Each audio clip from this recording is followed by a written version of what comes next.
저는 박영호, 올해 74입니다. 고등학교 교장으로 정년퇴직한 지 10년, 아내는 7년 전 세상을 떠났습니다. 혼자 산다는 건 생각보다 고요했습니다. 아침마다 텅 빈 식탁 앞에서 된장찌개를 후루룩 들이키며 스스로 묻곤 했습니다. 내가 지금 뭘 하며 사는 걸까?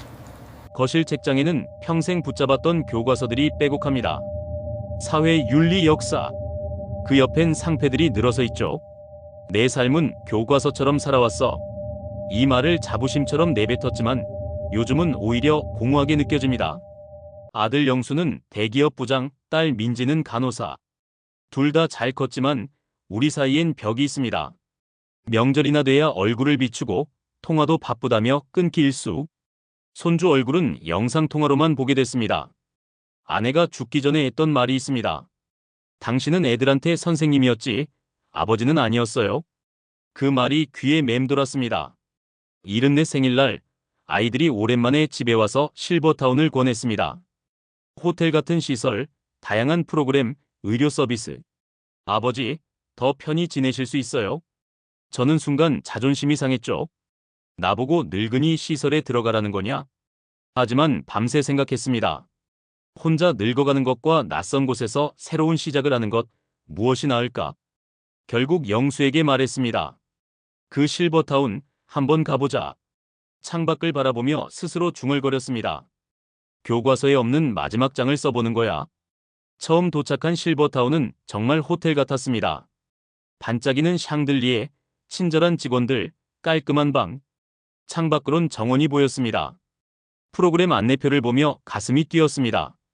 아, 이건 새로운 학교구나. 교장으로 부임했던 첫날처럼 설렘이 느껴졌습니다. 식당에서 저녁을 먹다 우연히 만난 김말순 씨, 국어교사 출신이었습니다. 저와 같은 교단을 걸었던 사람. 분필 냄새, 종소리, 학생들의 웃음을 공유한 동료라는 사실에 묘한 동질감이 생겼습니다. 여긴 어때요? 제가 묻자 그녀는 의미심장하게 대답했습니다. 처음엔 좋아요. 근데 시간이 지나면 직접 겪어보세요. 그 말이 마음에 남았지만 저는 설렘을 꺾지 않았습니다. 평생 교육, 죽는 날까지 배워야 한다. 이제 제 삶으로 그 말을 증명하고 싶었습니다. 첫 주는 즐거웠습니다. 아침 체조, 독서 모임, 음악 감상회, 산책. 김말순 씨와도 자주 어울렸습니다. 독서 모임에서 소나기를 읽으며 저는 말했습니다. 인생은 소나기 같아요. 갑자기 왔다가 금방 사라지죠. 사람들이 고개를 끄덕였고 김말순 씨는 웃으며 말했죠. 역시 선생님이시네요. 저는 다시 교단에 선 듯한 기분이 들었습니다. 지식을 나누고 사람들과 연결되는 순간 실버타운은 마지막 교실 같았습니다. 저녁 정원 산책 중 김말순 씨가 말했습니다. 아들이 미국에 살아서 1년에 한 번밖에 못 와요. 저도 비슷했습니다. 가족은 있지만 멀리 있는 존재. 그래서일까요? 그날 노을빛 속 대화는 오랫동안 마음에 남았습니다. 변화는 사소한 데서 시작됐습니다. 미지근한 국 줄어든 반찬. 프로그램은 취소되거나 축소됐고 직원들의 태도는 무성의해졌습니다. 결정적 사건은 의료사고였습니다. 한 할아버지가 복도에서 쓰러졌지만 간호사가 늦게 도착해 큰일 날 뻔했죠. 그 순간 저는 과거 학교 안전사고가 떠올랐습니다. 내가 아무리 애써도 변하는 게 없구나. 실버타운도 겉만 번지르르 했지 속은 무너지고 있었습니다. 한 할머니는 울며 말했습니다. 손주 졸업식에 가고 싶은데 외출 허가가 안 나요? 그 모습에 저는 깨달았습니다. 이곳은 감옥이야.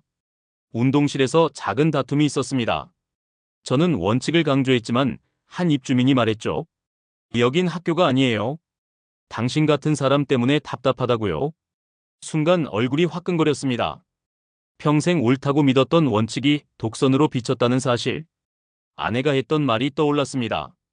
당신은 애들한테도 교장 선생님이었어요. 따뜻한 아빠가 아니라. 그날 밤 저는 중얼거렸습니다. 교과서에는 답이 있었지만 인생에는 답이 없구나.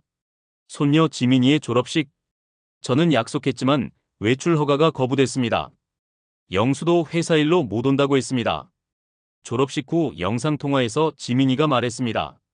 할아버지, 보고 싶어요. 저는 대답하지 못했습니다. 아내의 말이 다시 떠올랐습니다. 당신은 아버지가 아니라 교장이었어요. 그제야 알았습니다.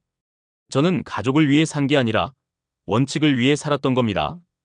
진짜 감옥은 실버타운이 아니라 제 안의 고집이었습니다. 저는 김말순 씨에게 말했습니다. 이건 아니잖아요. 기록을 남깁시다. 우리는 불만을 수집해 노트에 꼼꼼히 적었습니다. 식사, 프로그램, 의료 외출 제한, 그리고 입주민들을 모아 관리사무소에 항의했습니다. 우리는 편안한 노후를 원했지 감옥을 원한 게 아닙니다. 결국 본사는 개선을 약속했지만 저는 믿지 않았습니다. 말뿐일 겁니다. 나갑시다. 영수에게 전화를 걸어 말했습니다. 내 집 근처에 아파트를 구할 거다. 지민이 자주 보고 싶어. 평생 교실에만 갇혀 살던 제가 이제 세상 속으로 나가려 했습니다. 한 달 후 실버타운을 떠나 작은 아파트에 정착했습니다. 초라했지만 자유로웠습니다. 지민이가 자주 놀러왔고 집안엔 웃음소리가 다시 울려 퍼졌습니다. 김말순 씨도 근처로 이사왔습니다. 우리는 함께 도서관에서 인문학 강좌를 시작했습니다. 역사는 우리가 살아온 시간 그 자체입니다. 강의실은 박수와 웃음으로 가득 찼습니다. 수업 후 지민이가 말했습니다.